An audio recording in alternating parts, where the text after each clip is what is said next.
Paolo Avellino, matapang na ipinagtanggol si Kim Chiu laban kay Sian Lim at mga bashers. Aktor na si Paolo Avellino inilahad na poprotektahan ang aktres na si Kim Chiu laban sa kahit sinong may balak na pabagsakin at suran ang aktres. Nakikiusap na ang aktor na si Paolo Avellino sa lahat ng mga netizens na itigil na ang pagpapalaki sa isyu ni na Kim Chiu at Sian Lim. Tila nakiusap na rin umano si Paolo Avellino kay Sian Lim na itigil na ang panggagamit kay Kim Chiu para lalong mapag-usapan ang mga netizens. Ayon kay Paolo Avellino, dapat ay itigil na ang mga ginagawa kay Kim Chiu dahil minsan ay nakakaapekto na ito sa mental health ng aktres. Iginiit na rin naman umano noon ni Kim Chiu na hindi na siya magbibigay pa ng pahayag patungkol sa naging hiwalayan nila ni Sian Lim. Matatandaan na naging sunod-sunod ang pagsisiwalat noon ni Sian Lim ng mga detalye ng hiwalayan nila ni Kim Chiu na maaaring ikasira ng pangalan ng aktres. Dahil sa isiniwalat na ito ni Sian Lim, hindi naiwasang mabatayko si Kim Chiu lalo na ng mga taong noon pa man ay basher na ng aktres.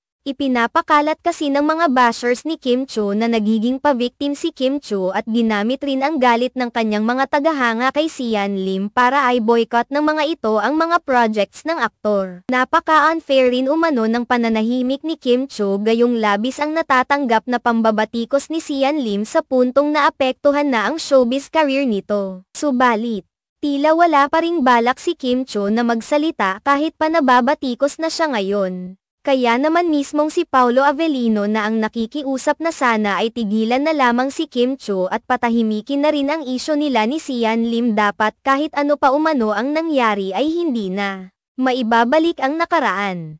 Ayon pa kay Paolo Avellino, na huwag nang pilitin si Kim Chiu dahil hindi talaga ito magsasalita ng kahit ano bilang pagrespeto sa naging relasyon nila ni Sian Lim.